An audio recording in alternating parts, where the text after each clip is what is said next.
오늘 우리가 읽은 본문은요, 이사야의 말씀을 읽으면서 인용하면서 시작됩니다. 이사야 29장 14절의 말씀인데, 그러므로 내가 이 백성 중에 기이한 일, 곧 기이하고 가장 기이한 일을 다시 행하리니 그들 중에서 지혜자의 지혜가 없어지고 명철자의 총명이 가려지리라 라는 이사야의 예언입니다. 바울이 인용하고 있는 이사야의 예언은요, 그 지혜롭다, 총명하다라고 하는 자들 중에서 지혜가 사라지고 총명이 사라진다.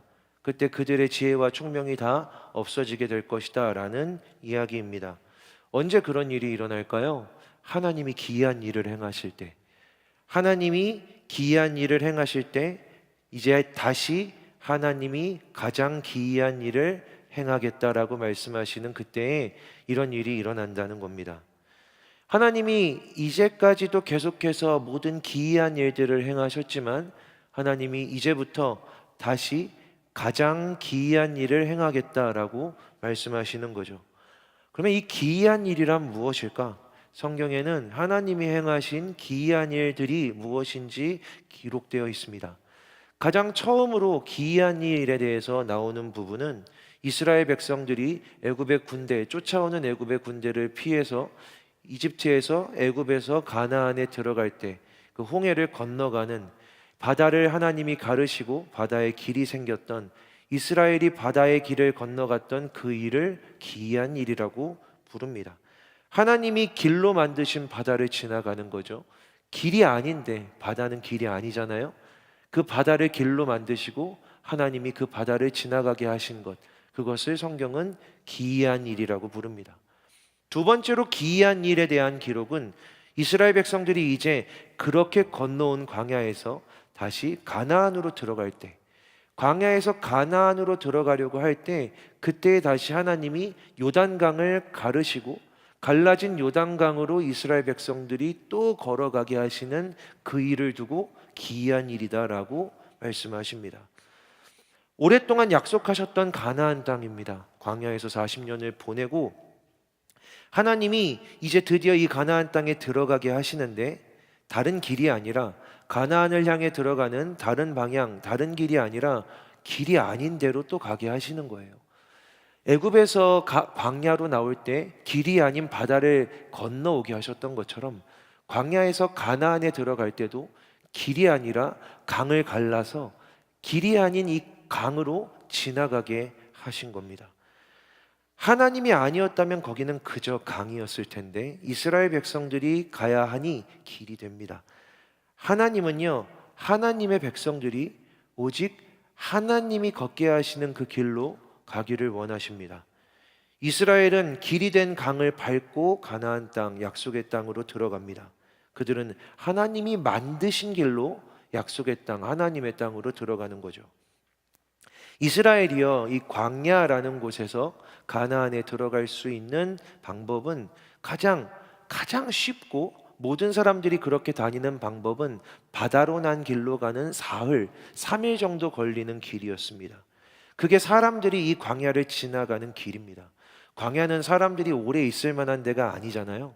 광야는 오랫동안 머물 만한 곳이 아니기 때문에 바닷가로 이렇게 난 길을 빠르게 따라가면 3일이면 이 광야 전체를 지나 가나안에 도착할 수 있습니다. 거기가 길이죠. 이 광야에서 사람들이 지나가는 길입니다. 가장 빠른 길이에요. 애굽에서 가나안에 가는 가장 바른 길이고 가장 안전하고 가장 많은 사람들이 다니는 길, 세상이 길이라고 부르는 길입니다. 그런데 하나님은 이스라엘이 그 길을 가지 않게 하십니다. 그 길에 서지 않게 하십니다. 사람들이 잘 다니는 길, 세상이 안전하다고 하는 길, 가장 빠르고 보장되어 있는 사흘길로 가지 않게 하십니다. 사랑하는 여러분, 하나님 나라로 가는 여정을 우리는 함께 걸어가고 있습니다. 우리는 하나님 나라에 함께 이렇게 나아가는 거죠. 이 여정들을 이렇게 지나가고 있는데, 하나님이 우리에게 걷게 하시는 길은 세상에서 가야 한다라고 말하는 그 길은 아닙니다. 말도 안 되지만 여러분, 이스라엘 백성들이 3일이면 건너갈 수 있는 광야를 40년을 지나서 40년을 걸어서 넘어갔습니다. 3일짜리 길이 오래 걸려서 이게 미루어져서 10일 정도 걸렸다라고 한다면 늦춰진 것입니다. 3일이면 할 일을 10일 동안 했다. 그러면 너무 늦게 했네. 그 일이 미루어졌네라고 생각할 겁니다. 근데 3일짜리 일을 40년 동안 한 겁니다. 3일짜리 길을 40년 동안 갔다면 그건 3일짜리 길을 40년 동안 미루어서 간 게 아니라 40년 동안 해야 할 목적이 있었던 겁니다. 40년짜리의 목적이 광야에 있었던 거죠. 단순히 여기서 거기까지 가는 그냥 여정으로 하나님이 광야를 두신 게 아니라는 겁니다. 사람들에게는 광야가 그냥 빨리 넘어가야 할 3일의 공간이었겠지만 하나님께는 이 광야가 40년을 있어야 할 곳이었던 거죠. 하나님께 광야는 이스라엘 백성이 40년 동안 머물러야 할 곳이었던 겁니다. 하나님이 목적한 것이 이루어져야 하는 공간인 거죠. 하나님의 계획이, 하나님의 마음이 반드시 이루어져야 되는 시간 40년, 하나님의 시간, 하나님의 공간 40년이라는 광야가 이스라엘에게 펼쳐진 겁니다. 사흘짜리 길이 아니라. 실제로 하나님은 선지자들을 통해서 이 광야가 하나님이 이스라엘 백성들을 만났던, 처음으로 만나고 처음으로 그들과 함께 걸었고 처음으로 관계가 약속이 되었던 정말 신혼과 같은, 처음 첫사랑과도 같은 시간이었다라고 계속해서 이야기하십니다. 광야를 처음 사랑했대, 신혼했대라고 말씀하시는 거죠. 하나님은 그 광야 40년을 하나님과 이스라엘 백성들이 동행하는 사랑의 시간으로, 약속과 계약의 시간으로 만드신 겁니다. 세상에서 본다면 광야는 길이 아닙니다. 광야는 머물 곳도 아닙니다. 살아갈 곳도 아닙니다. 그런데 하나님은 이스라엘 백성들이 그 광야를 다니게 하셨습니다. 길이 되게 하셨고 머무르게 하셨고 살아가게 하셨습니다. 밤과 낮으로 구름기둥 불기둥으로 낮이든 밤이든 지나갈 수 있게 해주셨습니다. 하나님은요, 광야로 들어가는 길도 길 아닌 걸 바다를 길로 만들어 들어가게 하셨고, 길이 아닌 광야라는 것을 하나님이 함께 돌아다니시면서 길로 만들어 주셨고, 이 광야에서 가나안으로 들어갈 때도 요단강을 길로 만들어서 들어가십니다. 그 모습이 마치 하나님이 사랑하는 아버지가 딸의 신부의 손을 잡고 걸어가는 것처럼, 버진로드를 나아가는 것처럼 언약궤 먼저 앞세우고 하나님의 임재와 말씀 앞세우고 손잡고 함께 나아가는 것 같습니다. 사랑해서 길을 만들어 내가 만든 길로만 가. 너는 사람들 다니는 길 아니라 내가 너를 위해 만든 제일 안전하고 너를 사랑해서 너에게 펼쳐진 길로 가. 내가 너와 함께 걷는 그 길로만 가 라고 하면서 그 길을 걸어가는 거죠. 성경은 이걸 기이한 일이라고 이야기합니다. 세상 사람들은 이 길을 가지 않습니다. 세상 사람들이 보기에 이건 길이 아닙니다. 사람들이 가지 않는 길, 사람들이 보기엔 길이 아닌 것, 하나님은 그곳으로 인도하시고 이끌어 가시는 거죠. 길이 아닌 곳에 길이 생기기 때문에 지혜가 필요 없습니다. 그 길을 어떻게 걸어가야 할 것인가라는 그런 지혜나 방법 같은 게 필요 없습니다. 길이 아닌 곳에 길이 생기기 때문에 총명함 같은 건 필요 없습니다. 이건 오직 하나님의 능력, 하나님의 사랑으로 하나님의 손잡고 나아가는 겁니다. 이걸 기이한 일이라고 하나님은 부르십니다. 그런데 오늘 본문에 이제 가장 기이한 일이 일어났다라고 말씀하시는 거죠. 하나님이 이런 기이한 일들을 다시 행하실 건데, 이제 여태까지 행하셨던 기이한 일들 중에 가장 기이한 일, 바다가 갈라지는 것보다, 광야가 길이 되는 것보다, 요단강이 멈추는 것보다 가장 기이한 일, 이제까지 중에 가장 기이한, 모든 기이한 일들 중에 가장 기이한 일이 이제 일어났다라고 말씀하십니다. 그게 바로 하나님이 만드신 가장 특별한 길, 가장 새로운 길, 하나님이 주신 진짜 사랑의 길, 예수 그리스도죠. 내가 곧 길이요 진리요 생명이니 나로 말미암지 않고는 아버지께로 올 자가 없느니라. 하나님의 사랑을요, 하나님 가장 큰 사랑이죠. 하나밖에 없는 아들을 향한 하나님의 가장 큰 사랑, 하나님의 가장 큰 마음, 하나님의 가장 큰 선물을 가장 기이한 일로 우리에게 주셨습니다. 기이한 일이기에 세상이 쓰지 않는 방법으로 주십니다. 세상이 주지 않을 방법으로 우리에게 주십니다. 원래 가장 고귀하고 가장 놀랍고 가장 지혜로운, 가장 중요한 건 가장 중요한 방법으로 주셔야 하는데, 하나님이 이 큰 사랑을, 이 깊은 사랑을 가장 미련한 방법으로 주십니다. 하나님이 지혜에 있어서는 이 세상이 자기 지혜로 하나님을 알지 못하므로 하나님께서 전도에 미련한 것으로 믿는 자들을 구원하시기를 기뻐하셨도다. 전도에 미련한 것이란 그저 복음을 외치는 일입니다. 이게 전도에 미련한 것이죠. 그저 복음을 외치기만 하는 어리석음으로 사람들을 구원하기를 기뻐하셨다. 이게 이 사도 바울이 이야기하는 하나님이 가장 귀한 선물을 우리에게 주신 방법인 거예요. 하나님은 이렇게 말씀하십니다. 세상의 지혜로는 나를 알 수 없어. 너희들이 갖고 있는 이 세상의 지혜로는 나에 대해서 너희들 알 수가 없어. 세상이 가장 큰 지혜를 가지고 나를 알려고 해도 하나님 알 수 없다는 겁니다. 그래서 하나님이 제일 미련한 방법으로, 제일 어리석은 방법으로 우리에게 알려주신다는 거죠. 아무리 지혜를 쏟아도 알 수 없으니 내가 그러면 가장 미련한 방법으로 내 사랑을 너희에게 줄게. 여러분, 세상에서 가치 있는 것들 있잖아요. 세상에서 가장 가치 있고 중요하고 소중한 것들은요, 그만한 대가를 치러야 얻을 수 있습니다. 그렇죠? 괜히 싼 거 샀다가 항상 후회하죠. 가치 있고 귀한 건 그만한 대가를 치러야 얻을 수 있는 겁니다.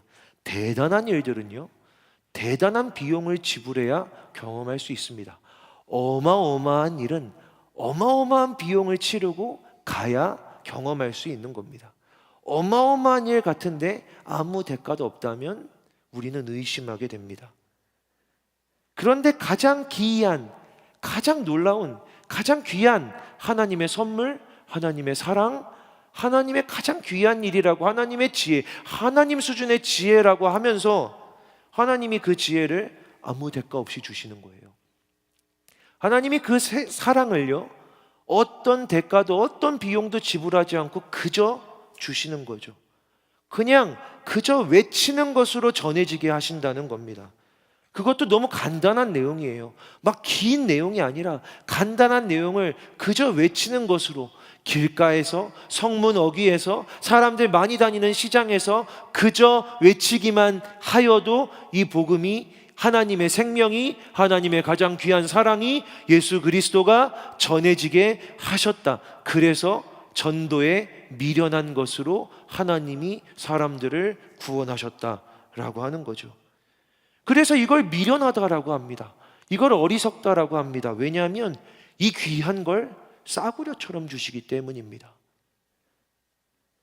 마치 시장에서 들려지는 가십처럼요. 거리에서 그냥 한가롭게 나누는 대화처럼요. 골목에서 이야기하는 그냥 다른 사람 걱정인 것처럼요.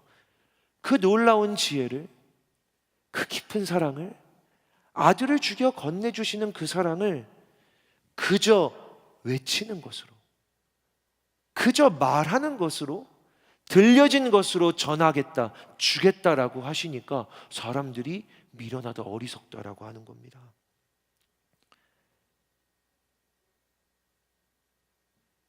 왜 그렇게 하실까요?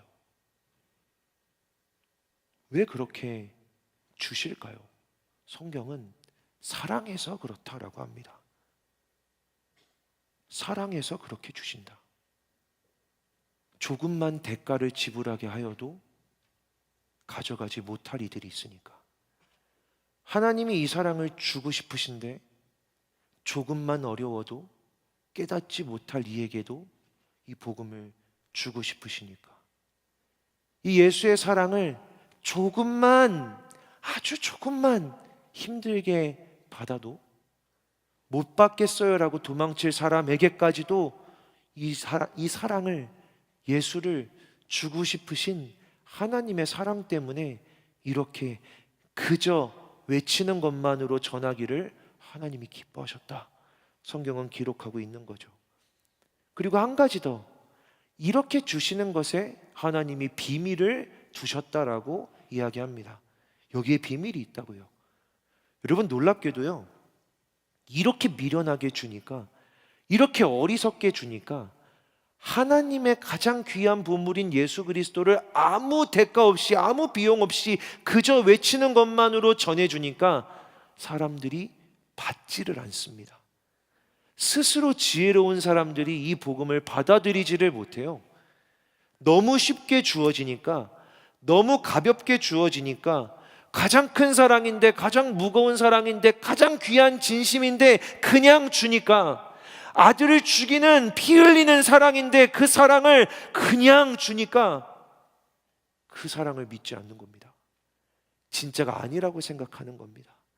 거저 주신 대가 없이 가장 큰 사랑을 주시니까 오히려 그 대가 없음 때문에, 비용 없음 때문에, 내가 뭘 하지 않아도 된다라는, 수고하지 않아도 된다라는 사실 때문에 이거 크지 않은 것 같은데, 진짜가 아닌 것 같은데 라고 생각한다는 겁니다. 왜냐하면 내가 알고 있는 지혜로는요, 세상을 살면서 내가 경험하게 된 지혜로는요, 이 세상 살아가는 내가 알고 있는 경험으로는요, 중요하고 대단하고 위대한 것들은 다 대가를 치러야 얻을 수 있기 때문에 그런 겁니다. 이거 내가 그냥 얻으면 이건 귀한 게 아닌 것 같은데? 라는 생각을 하게 되는 거죠. 그래야 그 가치가 지켜진다라고 생각하기 때문입니다. 세상은 진짜 그래요. 여러분, 명품을 검정색 비닐봉지에 담아주지 않습니다. 여러분, 진짜 명품인데 시장에 한복판에, 가판에, 아니면 천장에 그 나뭇가지 위에 진짜 명품 가방을 걸어두면 그게 진짜라고 누가 생각할까요?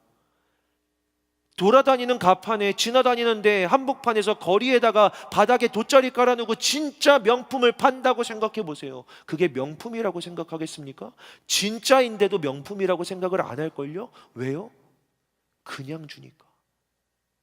검정색 비닐봉지에 쌓여 있으니까, 대가가 없으니까, 줄을 서서 백화점을 따라 들어가지 않으니까. 그게 진짜라고 생각하지 않는 겁니다. 이거 그런 거 아니야.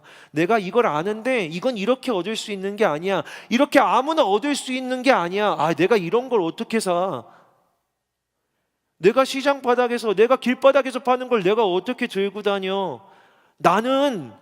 나는 백화점에서, 나는 대단한 데서, 남들이 못 사는 데서 사는 걸 들고 다녀야 내 가치가 지켜진다고 생각하는데, 어떻게 아무나 누구나 다 가질 수 있는 걸 나보고 들고 다니라고 하는 거야. 그게 실제 명품이라고 말해줘도 안 살 겁니다. 왜냐하면 그는 남들이 갖지 못하는 걸 갖는 게 좋은 사람이기 때문입니다. 그런데 하나님은요, 하나님의 가장 귀한 선물을, 하나님의 가장 귀한 보물을 거리에 풀어두신 겁니다. 바닥에 내어두신 거죠. 예수 그리스도를 마구간에 태어나게 하신 겁니다. 예수 그리스도가 가장 저주받은 자리라고 하는 십자가라는 사형틀에서 죽게 하신 겁니다. 고린도후서 4장에는요, 예수라는 보배를 질그릇에 담아주셨다라고 합니다. 예수라는 보배가 질그릇에 담겨서 나온대요. 우리는 보배는 보배 접시에, 금 접시에 담겨 나와야 진짜 보배라고 생각할 텐데, 이 보배를 질그릇에 담아 주신다는 겁니다. 그럼 우리는 생각을 안 해요. 이 질그릇에 담겨 있으니까 가짜겠지라고 생각합니다. 애들 장난이겠지라고 생각하죠. 여러분, 이런 플라스틱 장난감 같은 그릇에 진짜 몇 캐럿짜리 다이아를 담아서 주면 그게 애들 장난감 큐빅이라고 생각하지 다이아라고 생각하겠습니까? 그게 세상에 지혜 있는 자들이 이 어리석음을 받지 못하는 비밀인 겁니다. 그런데 주시는 대로, 보여지는 대로, 시장에서 주셔도, 거리에서 주어도, 길바닥에서 받아도, 그냥 선물로 받아도 기꺼이 그걸 받는 이들이 있습니다.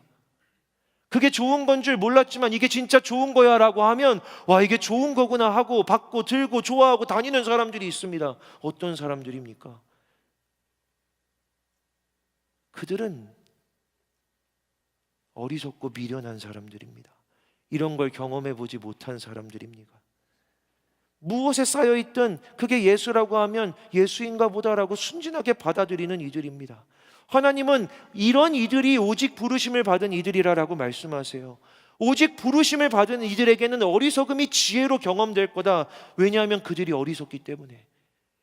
그들은 자기의 경험, 자신의 지혜, 자기가 알고 있는 방식을 거기 하나님께 적용하지 않기 때문에, 그들은 하나님 앞에 하나님 저는 아무것도 몰라요, 저는 하나님에 대해서 알 수 없어요, 저는 하나님이 하시는 일을 짐작도 할 수 없어요, 그냥 하나님이 이거라고 하시면 이거라고 듣겠습니다라는 마음으로 하나님 앞에 서기 때문에, 하나님이 이거다라고 하시면 이거구나라고 생각하고 가기 때문에, 그들은 어리석어서 그냥 그 말씀이 그대로 이루어질 것이라고 믿기 때문에, 세상의 지혜로운 사람처럼 다 알고 이건 이렇고 저건 저렇고 이건 이거잖아요 저건 저거잖아요 라고 말하지 않아서, 그들은 몰라서, 그들은 그렇게 똑똑하지 않아서 질그릇에 담겨 있어도 이게 보배야 라고 하면 이게 진짜 보배라고 믿는 겁니다. 아이들처럼 말이죠. 저희 아이가 크리스마스 선물로 보석을 사달라고 했어요. 진짜 보석을 갖고 싶대요. 어떤 보석이 갖고 싶어? 큰 보석이 갖고 싶어 라고 말했어요. 그래서 제가 쿠팡에 찾아봤죠.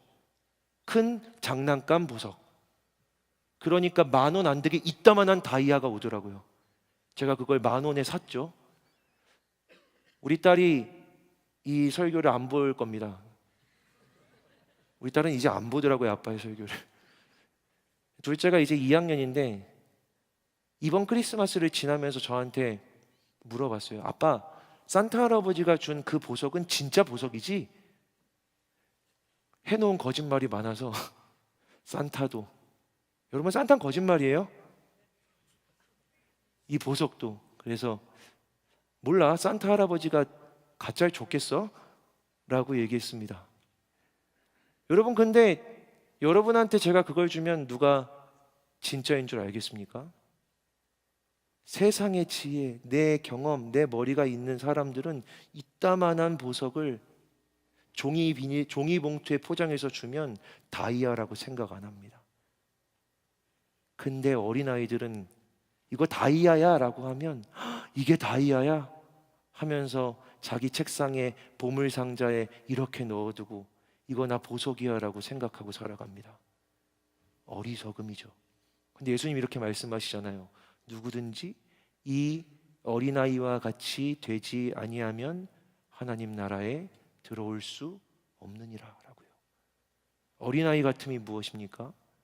하나님이 이거다라고 하면 그거구나라고 믿는 겁니다. 깨닫는 겁니다. 질그릇에 보배를 주세요. 그게 하나님이 우리에게 주시는 방식입니다. 왜냐하면 하나님은 우리를 어린아이 같이 사랑하시거든요. 왜 보배를 질그릇에 주었지? 이렇게 주는 이유가 뭐지? 다른 의미가 있나? 목적이 있나? 고민하지 않고 생각하지 않습니다. 질그릇에 주어도 보석이야 라고 하면 보석이구나 라고 받는 것이 어린아이들이죠. 그저 받아들이는 미련함, 그저 받아들이는 어리석음인데, 이 순진함이 부르심을 받은 이들의 특징이라 라고 하나님이 말씀하십니다. 형제들아, 너희를 부르심을 보라. 육체를 따라 지혜로운 자가 많지 아니하며 능한 자가 많지 아니하며 문벌 좋은 자가 많지 아니하도다. 여기는 어떤가요? 우리 칸토에는 어떻습니까? 한소망 청년교회는 어때요? 지혜로운 자가 많이 있습니까? 문벌 좋은 자가 많이 있나요? 능력 있는 자가 많이 있습니까? 스스로 나는 그렇다라고 생각하고 계십니까? 하나님이 부르시는 이들은 지혜로운 자가 아니라 어리석은 자, 하나님 보시기에 기꺼이 어리석어지는 자, 하나님 앞에 내 지혜를 이야기하는 게 아니라 하나님 말씀하시는 그걸 곧이곧대로 순진하게 믿는 미련한 자, 어린아이 같은 자, 하나님은 그런 이들을 부르셨다. 세상에서는 이렇게 순진하면 부끄럽죠. 너는 어떻게 그렇게 말을 곧이곧대로 믿냐? 이건 부끄럽고 속상한 일이죠. 근데 하나님께는 이 순진함이, 어리석음이, 미련함이, 말씀을 그대로 받아들임이 하나님의 부르심을 받은 이들의 특징이 되는 겁니다. 그러나 하나님께서 세상의 미련한 것들을 택하사 지혜 있는 자들을 부끄럽게 하려 하시고, 세상의 약한 것들을 택하사 강한 것들을 부끄럽게 하려 하신다. 세상에서는 어리석고 미련하다라고 부끄러움을 당하는 이들이, 세상에서는 손가락질 당하고, 세상에서는 너 틀렸다라는 이야기를 듣고 넌 아니야 라는 이야기를 듣는 이들이 하나님 앞에서 그게 하나님 말씀이 맞다라고 믿고 살아가는 이들이라면, 하나님은 그들을 붙드셔서 그들을 택하셔서 그들을 통해서 세상에서 지혜롭다라고 하는 사람들을 오히려 부끄럽게 하신다. 이게 고린도전서 1장에 기록된 말씀입니다. 하나님의 아들, 세상에서 가장 존귀한 분이 이 말도 안 되는 나를 사랑하셔서 십자가에서 죽으셨다라고 하는, 하나님의 아들이 나 같은 걸 사랑하셔서 오늘도 내일도 아무리 사랑한다 이야기해도 깨닫지 못하고 그대로 무너지고 또다시 넘어지고 또다시 돌아가고 다시 어두워지는 말도 안 되는 나 같은 존재를 사랑하셔서 하나님이 아들이 나를 살리시겠다고 십자가에 못 박혀 자기 몸을 찢어 죽으셨다라고 하는 말도 안 되는 이야기, 어리석은 이야기, 미련한 이야기, 대가가 맞지 않는 이야기, 계산이 맞지 않는 이 이야기, 어리석은 이야기, 미련한 이야기를 하나님이 우리에게 하나님의 사랑으로 주셨다. 그리고 이 말도 안 되는 어리석은 이야기를 진심으로 받아들이는 이들을 부르심을 받은 이들이라고, 믿는 이들이라고 택하신다. 이걸 믿고 받아들이는 이 어리석은 이야기를, 이 미련한 이야기를 받아들이는 이들을 통해 세상에서 지혜롭다라고 하는 사람들을, 세상에서 나는 능력이 있다라고 하는 사람들을, 나는 문벌이 좋다라고 하는 사람들을, 세상에서 이건 이거야 저건 저거야 라고 말하며 이 길로 저 길로 가야지라고 하는 사람들 눈앞에서 바다를 갈라 길을 걸어가게 하신다. 그게 저와 여러분이 믿고 있는 이 기독교의 복음인 줄을 믿습니다. 그런 사람들은 그래서 기이한 일을 발견해요. 아, 이게 기이한 일이구나. 성경에서는 그런 이들이 기이한 일들을 고백합니다. 성경에서 기이하다라는 말을 가장 많이 한 사람은 다윗이에요. 다윗은 이런 부르심을 받은 거죠. 그걸 그대로 믿는 부르심을 받은 겁니다. 다윗이 쓴 시에서 가장 많이 기이하다라는 표현이 나옵니다. 다윗은 계속 하나님이 기이하다라고 해요. 하나님이 나를 살리신 게 기이하다. 양을 위협하는 늑대와 싸워 이기게 하신 건 기이한 일이다. 저 하늘의 별이, 하늘의 태양이 나를 비추는 건 참 기이한 일이다. 내가 무엇이길래 하나님이 나를 이토록 돌보고 계시는가, 참 기이한 일이다. 다윗은 고백합니다. 눈에 보이는 모든 게 기이해요. 오늘 날씨가 좋은 것도 기이해요. 하늘이 예쁜 것도 기이해요. 하나님이 나에게 이런 일들을 보여주시는 게 기이해요. 길을 걸어가면서 저 사람을 만나게 하신 것도 기이한 일이에요. 하나님, 저는 아무것도 아닌데 이렇게 좋은 사람을 만나게 해주셔서 감사합니다. 기이한 일입니다. 예배를 하면서 마음에 울림이 있는 건 그냥 내 감정의 변화가 아니라 기이하다. 한 주간을 살아도 아무런 변화가 없었던 내 마음에 울림이 있다니, 그 누구도 기뻐하지 않았던 내가 하나님을 찬양하다니 기이하다. 다윗은 고백하는 겁니다.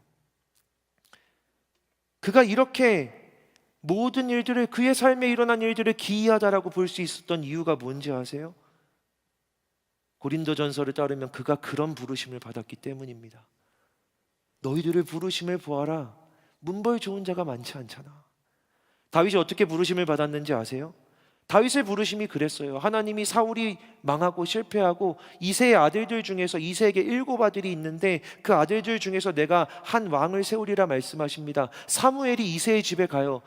이새에게, 이 7 아들의 아빠인 이새에게 사무엘이 이야기합니다. 네 아들들 중에서 하나님이 왕으로 기름 부음 받을 왕이 있다고 한다. 이새가 아들들을 다 부릅니다. 야, 내 아들들 중에 왕으로 기름 부음 받을 아이가 있다니 너무 놀랍고 영광스러운 일이다. 근데 아들들을 다 부르는데 아들들이 다 양을 치고 있었거든요. 근데 아들들이 다 집에 오면 양이 어떻게 돼? 양이 어딘가에 딴 데로 가거나 아니면은 늑대나 사자, 짐승에게 잡혀 먹힐 수도 있잖아. 그러니까 누군가는 양을 지켜야 되는 거야. 이새가 그래서 아들들을 다 부르는데, 야, 왕이 될 애들을 하나님이 기름 부으신다고 하니까 너희들 다 와. 근데 다윗은 그냥 거기서 양 봐라. 걔는 아니니까.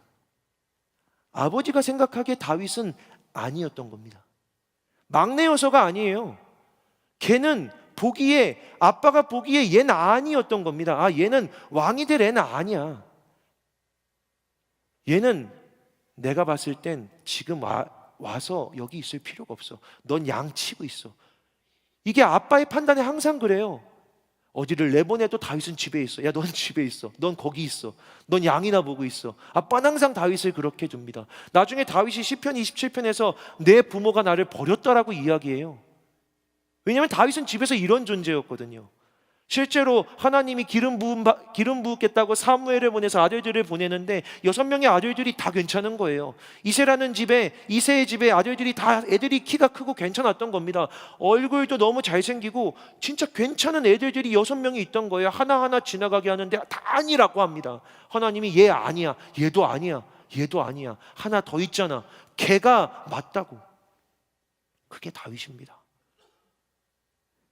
집에서 형들에 눌려서, 형들은 다 멋있고 대단한데 이거 하나, 키 조그맣고 아무것도 잘하는 거 없는 것 같은 이거 하나, 작은 애 하나, 이 다윗. 근데 하나님이 그 다윗을 부르십니다. 얘가 맞다고. 세상에서는 미련하고 세상에서는 어리석다라고 하는데 하나님은 얘가 맞아, 난 얘를 부른 거야, 난 얘를 택한 거야 라고 하시는 거죠. 그게 다윗에게 사랑이 되는 겁니다. 아버지도 나를 택하지 않는데, 아버지도 나를 기억하지 않는데, 아버지도 나를 아무것도 아니라고 하는데 하나님은 나를 맞다고 하시는구나, 하나님은 나를 귀하다고 하시는구나. 심지어 성경은 이렇게 기록하고 있습니다. 그의 얼굴이 붉고 그의 용모가 아름다웠다고. 하나님만 그렇게 보시는 겁니다. 아빠도요, 낳은 아빠도, 자기 아빠도 아들이 못나다라고 이야기하는데, 자기 아빠도 얘는 못난이라고 생각하는데 하나님은 그를 붉고 아름답다라고, 그 얼굴이 빼어나다라고 하나님 보시는 겁니다. 여러분, 이런 거 언제 일어나는 일이죠? 남들은 다 아니라고 해도, 남들은 다 예쁘지 않다라고 해도, 남들은 다 멋지지 않다고 해도 내 눈에 보기에 예쁜 거, 내 눈에 보기에 멋진 거, 내 눈에 보기에 아름다운 거, 이게 언제 일어나는 일입니까? 사랑할 때 일어나는 거죠. 눈에 콩깍지가 씌웠을 때 그냥 평범한데 너무 예뻐 보이는 거, 평범한데 진짜 멋있어 보이는 거, 사랑할 때 일어나는 일입니다. 사랑할 때 그렇게 보이는 거죠. 하나님이 다윗을 사랑하신 겁니다. 그 사랑을 받은 겁니다. 그게 이 기이한 부르심의 본질입니다. 사랑하는 여러분, 오늘 여기 이 자리에 여러분들 왜 앉아 계십니까? 주일 오후 2시 경의로 983 한소망교회 4층 여기까지 왜 나오셨습니까? 여러분 스스로 나왔습니까? 아니요, 하나님 부르셔서 나왔습니다. 여기 나오면 뭐 좋은 게 있습니까? 대단한 게 있습니까? 하나님이 부르셔서 나온 겁니다. 그런데 성경은 이렇게 이야기하고 있는 거예요. 그게 참 기이하다. 원래 너네들은 다른 데 갈 애들인데, 원래 너네들은 다른 걸 찾을 애들인데, 원래 너희들은 너희의 마음으로는 여기에 나와서 이렇게 앉아있을 애들이 아닌데 네가 이곳에 나와 있는 건 기이한 일이지.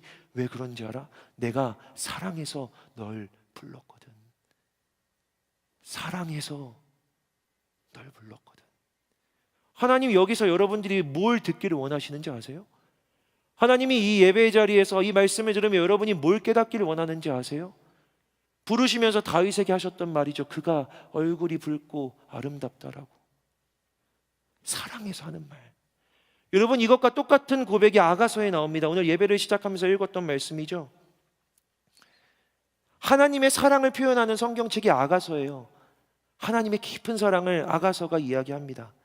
하나님으로 상징되는 솔로몬 왕이요, 자기 사랑하는 자를 이렇게 부릅니다.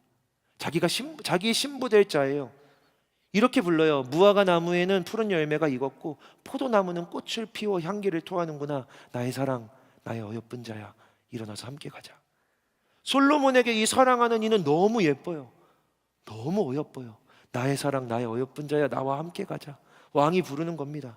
내 사랑, 너는 어여쁘고 어여쁘다.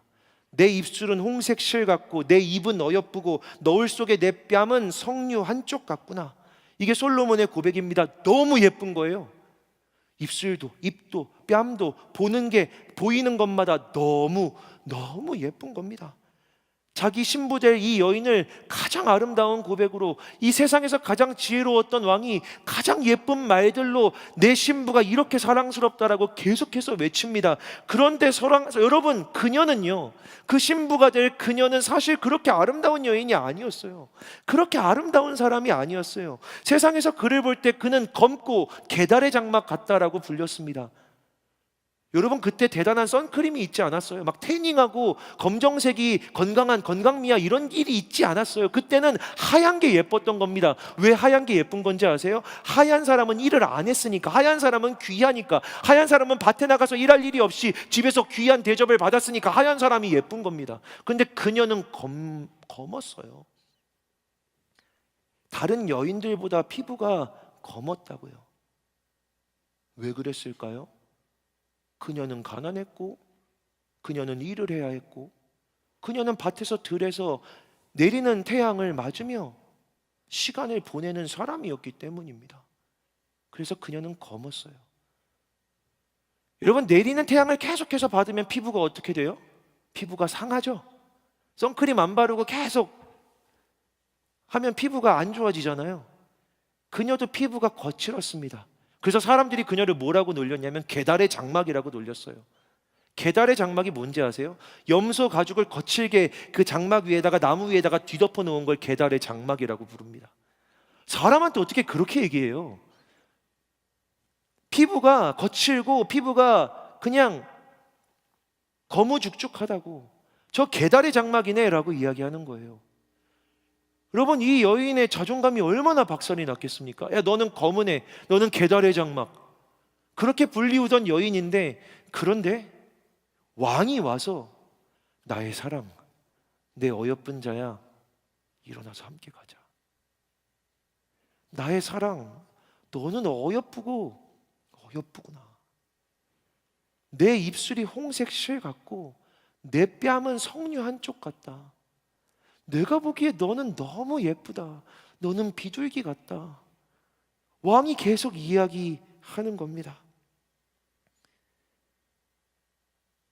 그러자 놀랍게도 그녀가 이렇게 이야기합니다.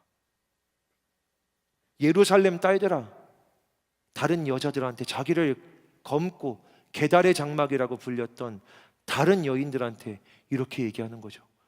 예루살렘 딸들아, 내가 비록 검으나 아름다우니 계달의 장막 같을지라도 솔로몬의 휘장과도 같구나. 나는 검지만 아름답다. 나는 계달의 장막이지만 솔로몬의 빛나는 휘장과도 같다. 이거 누가 해준 얘기예요? 본인이 스스로 나 예뻐라고 얘기하는 건가요? 아니요. 이거 솔로몬이 해준 이야기예요. 너는 검지만 아름다워. 내 눈에 너는 어여쁘고 어여쁘다. 내 눈엔 네 눈도, 네 뺨도, 네 입도, 네 입술도, 네 귀도 모든 게 어여쁘다. 어여쁘고 어여쁘다. 내 눈엔 네가 너무 사랑스럽다. 그러니 일어나서 나와 함께 가자. 솔로몬이 계속 이야기하니 그녀가 믿은 겁니다. 왕의 말을, 사람들의 말이 아니라 하나님의 말을 믿은 겁니다. 순진하게, 고지곳대로. 사랑하는 여러분, 부르심을 받은 이들은 이런 사람들입니다. 너는 내게 아름답고 귀하다. 너는 내게 보배롭고 존귀하다. 세상에서 너를 뭐라 부르던 너는 나에게 왕 같은 제사장, 거룩한 나라, 그의 소유가 된 백성이니 너희들이 어두운 데에 있었지만 너희들을 어두운 데에서 불러낸 내가 나의 기이한 빛에 들어가게 했다라고. 우리 하나님은 말씀하십니다. 여러분의 부르신 하나님의 사랑이 이러한 사랑인 줄 믿으시기를 주님의 이름으로 축복합니다. 이사야 53장을 보면 근데 예수님도 이러셨대요. 그는 고운 모양도 없고 풍채도 없은즉 우리가 보기에 흠모할 만한 아름다운 것이 없도다. 예수님이 이렇게 아름다운 게 하나도 없었대요. 우리가 따르는 예수님에 대한 묘사예요. 여러분, 막 세상에 있는 그림, 명화 막 이런 데서 보면 예수님 되게 멋있고 대단할 것 같잖아요. 근데 예수님 사실 흠모할 만한 것이, 아름다운 것이, 예쁜 것이 하나도 없었대요. 그러니까 우리 뮤지컬 예수 그리스도 할 때 예수 그리스도 역할 맡은 사람은 흠모할 만한 것이 없게 해줘야 돼요. 그게 성경에 기록된 거니까. 아름다워서 너무 예뻐, 너무 멋져, 따라가고 싶어 할 만한 게 아무것도 없었대. 그게 우리가 따르고 사랑하는 예수님에 대한 묘사입니다. 그런데 나를 사랑하셔서 이 땅에 오신 거예요. 여러분, 하나님이 예수님을 이 땅에 보내셔서 우리가 사랑하게 하시는데, 우리를 사랑하게 하셨는데 그 예수님을 가장 아름답지 않은 모습으로 보내주신 이유가 뭘까요? 가장 아름답지 않은 이유로, 이 모습으로 우리에게 보내주신 이유가 뭘까요? 여러분, 제가 부끄러운 얘기 하나 해드릴까요? 제가 작년에 그 밤리단길에서 밥을 먹다가 평생에 짝사랑하던 여인을 만났어요. 장나라라는 배우죠. 제가 20살 때부터 좋아했거든요. 제가 나라짱닷컴이라는 최초의 팬클럽에도 가입되어 있던 사람이에요. 제가 처음 면허 따러 갈 때 그녀의 음악을 들으면서 갔던 걸 아직도 기억해요. 근데 밤리단길 그 식당에서 밥을 먹고 있는데 그녀가 들어가는 거예요. 그리고 심지어 들어갔다가 나와서 제 옆 테이블에 앉는 거예요. 아, 나이 40, 작년엔 4이었죠. 44세 심장이 이렇게 뛸 수도 있구나.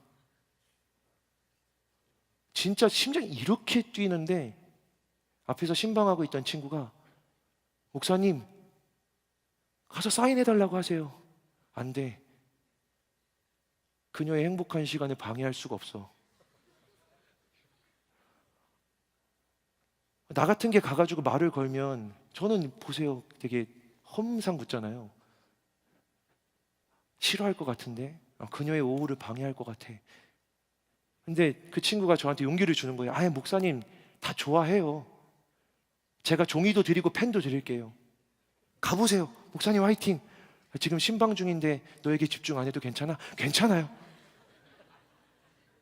그럼 잠깐만 나를 좀 놓아줘. 하고 진짜 이렇게 벌벌 떨면서 가서 저기 어렸을 때부터 팬이었습니다.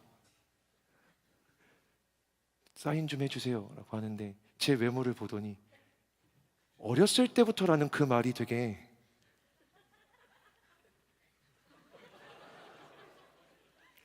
못됐다. 어렸을 때부터라고요? 뭐 나이가 어떻게 되세요? 그래서 제가 말씀드렸죠. 저희 같은 81년생입니다. 동갑이에요. 여기까지 밖에 말을 못했습니다. 하고 싶은 말이 많았지만 그리고 사인을 받고 마음 같아선 거기에 있는 모든 메뉴를 다 시켜드리고 싶었지만 방해가 될 것 같아서 먹던 밥도 빨리 치우고 저는 카페로 사라져 드린 거죠. 그녀의 오후를, 그녀의 시간을 막 방해하고 싶지 않아서. 이게 막 2년인지 나중에 끝나고 나오는데 저기서 또 걸어가고 있는 거예요. 아까 사진을 못 찍은 게 너무 아쉬워서 사진이라도 찍어달라고 할까 싶은데 또 가까이 가면 그 산책을 방해할 것 같아서 제 갤럭시로 줌을 엄청 당겨가지고 멀리서 이렇게 뒷모습만 찍은 거죠. 여러분 제 마음이 뭔지 아세요? 너무 좋은데 제가 다가가면 안 될 것 같은 거예요. 제가 가까이 가면 안 되고 저는 감히 차 한 잔 마실 기대도 안 해요. 저는 감히 제 이름을 알아달라는 기대도 안 해요. 왜냐하면 그런 존재니까. 하나님이 그런 존재로 오셨으면 우리는 하나님께, 예수님께 못 다가가요. 어떻게 다가가요? 사랑한다고 말하시면 못 믿어요. 어떻게 믿어요? 그런 분이 나를 사랑한다고 믿을 수 없어요. 그래서 가장 낮은, 가장 파괴된, 가장 추한, 가장 미련한, 가장 못난 이들도 사랑하고 싶다고, 사랑받고 있다고 알려주시려고 흠모할 만한 것이 하나도 없는 모습으로 이 땅에 오신 거예요. 그리고 가장 부족한 이들을 부르세요. 사랑한다라고 말하세요. 함께 가자라고 말씀하시는 거죠. 십자가에서 저주받은 모습으로 죽임당하시면서 저는 죄가 너무 많아서 예수님께 못 가요. 저는 오늘도 범죄해서, 저는 오늘도 또 무너져서 예수님 사랑할 수 없어요 라고 이야기하는데, 예수님이 그 십자가에서 우리 죄를 다 짊어지고 죽으셨거든요. 우리가 십자가에 달린 예수를 보면 그 십자가에 우리 죄가 같이 묶여 있는 걸 보게 돼요. 그래서 내가 죄가 있어도 갈 수 있어요. 그래서 십자가에 달려 죽으신 거예요. 그게 우리가 믿는 복음, 여러분이 받은 기이한 부르심, 여러분이 경험하는 기이한 사랑입니다. 사랑하는 여러분, 말씀을 준비하며 기도했어요. 한 주간 사랑하는 칸토의 청년들이 그 사랑 안에 이 세상에서 나를 무어라 불러도, 검다하여도, 계달의 장막이라 불러도 난 널 사랑한다라고 말씀하시는, 네가 내게는 어여쁘다라고 말씀하시는, 그러니 일어나서 나와 함께 가자라고 손 내미시는 주님의 음성 듣고 가게 하여 주시옵소서. 오늘 그 음성 듣고 돌아가는, 예수님과 함께 손잡고 나아가는 여러분 되기를 주님의 이름으로 축복합니다. 이 시간 같이 기도할까요?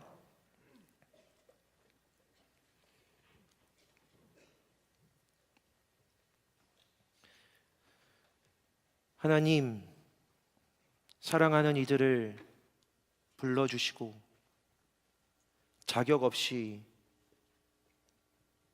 주님의 사랑, 주님의 마음, 하나님의 지혜 경험할 어떤 능력도 없이 이 자리에 나와 그저 힘없이 고개 들지 못하는 이들이 있다면, 어린아이 같은 이들이 있다면, 나의 사랑, 나의 어여쁜 자야, 일어나서 나와 함께 가자, 손잡아 주시고 말씀하여 주시옵소서. 오늘 이곳에 예수의 사랑을 경험하는 이들이 일어나게 하여 주시옵소서. 예수 그리스도의 이름으로 기도합니다. 아멘. 사랑하는 여러분, 예수님이 일어나서 함께 가자라고 말씀하시는데, 가능하신 분들은 우리 일어나서 함께 찬양하고 기도하지 않겠습니까? 자리에서 일어나 함께 찬양하고 기도합시다.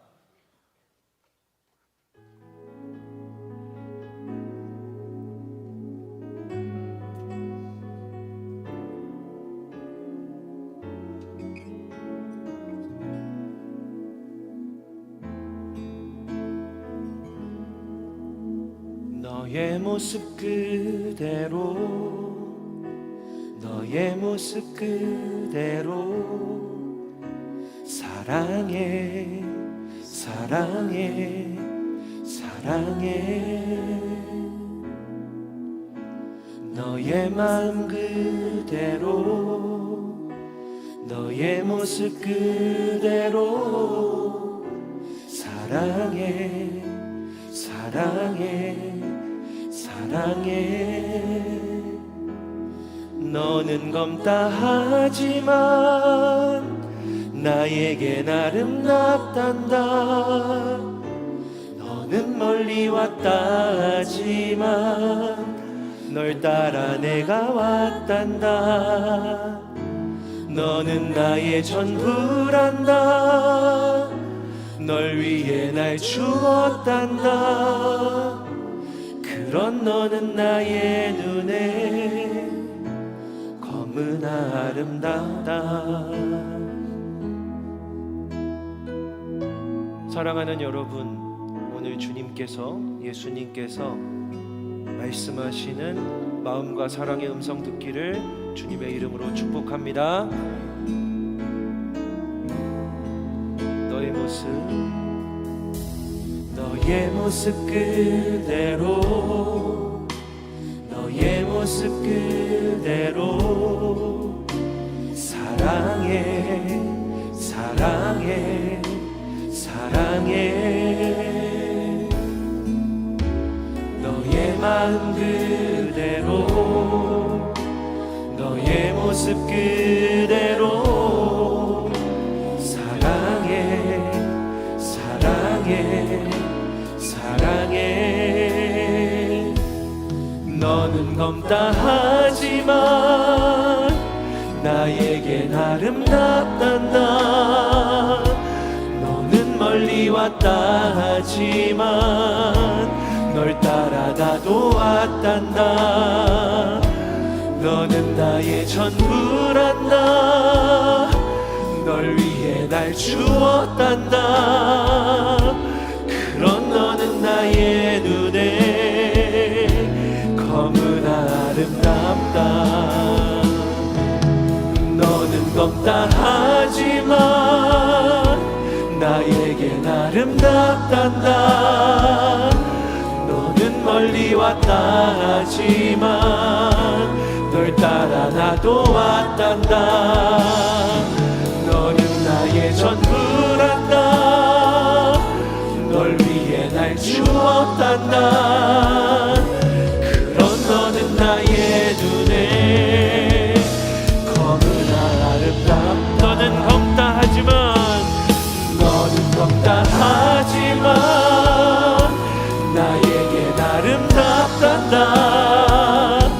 너는 멀리 왔다 하지만 널 따라 나도 왔단다. 너는 나의 전부란다. 널 위해 날 주었단다. 그런 너는 나의 눈에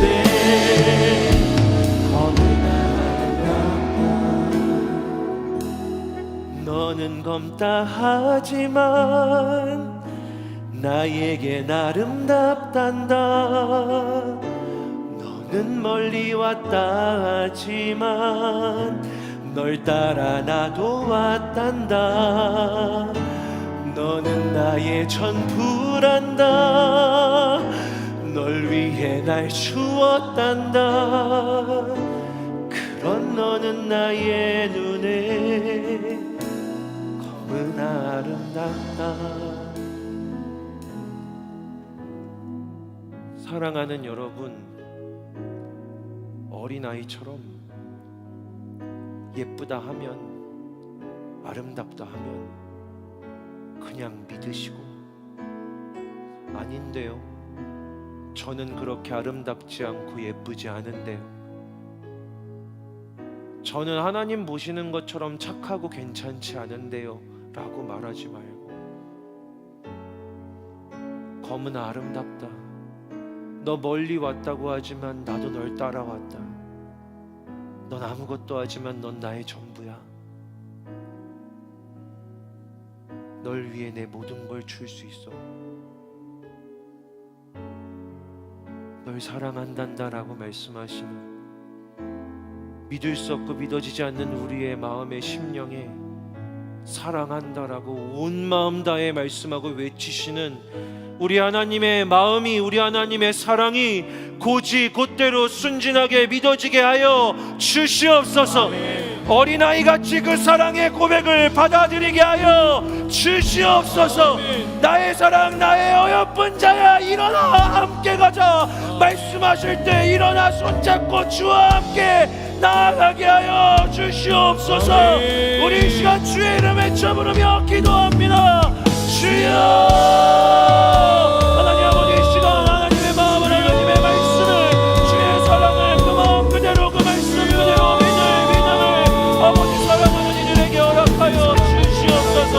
아닌 것 같은데, 하나님 나는 그런 모습이 아닌 것 같은데, 나는 사랑받을 만한 존재가 아닌데, 나는 사랑받을 만한 그런 자가 아닌데, 나는 그렇게 하나님의 사랑하지 않는데, 나는 죄인인데, 나는 죄로 가득한 자인데, 나는 하나님 앞에 설 수 없는데, 나는 오늘 너무나 잡고, 나는 오늘 하나님을 떠났고, 나는 하나님의 앞에 살아가는데, 나는 하나님이 없다는 것들을 살아가고, 나는 하나님이 없어서 살아갈 수 있는데, 나는 하나님이 앞에 가는 것들이 너무나 중요하고 귀한데, 그러나 하나님이 사랑한다라고 하나님, 그러나 하나님이 소원정하다라고 하시기를, 그러나 하나님이라고 얘기하라고 하시니, 하나님 아버지 내 마음이와 내 생각과 세상의 이야기가 아니라 하나님의 마음, 하나님의 관심, 하나님의 사랑을 믿게 하여 주시옵소서. 하나님 아버지 우리에게 주의 마음, 주의 사랑을 주시옵소서.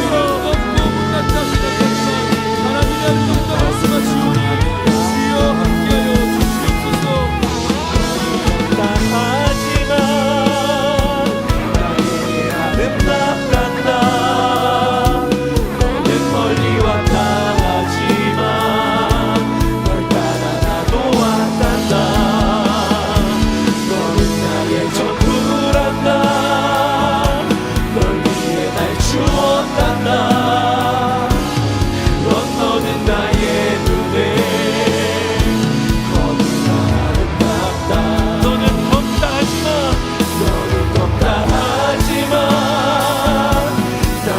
너에겐 아름답단다.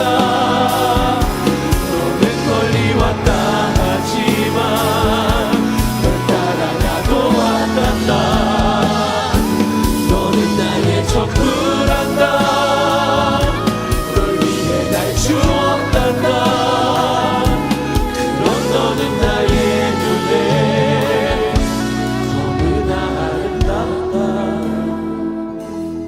너는 검다 하지만 나에겐 아름답단다. 너는 멀리 왔다 하지만 널 따라 나도 왔단다. 너는 나의 전부란다. 널 위해 날 주었단다. 그런 너는 나의 눈에 너무나 아름답다. 너는 검다 하지만 나에겐 아름답단다. 너는 멀리 왔다 하지만 널 따라 나도 왔단다. 너는 나의 전부란다. 널 위해 날 주었단다. 그런 너는 나의 눈에 너무나 아름답다.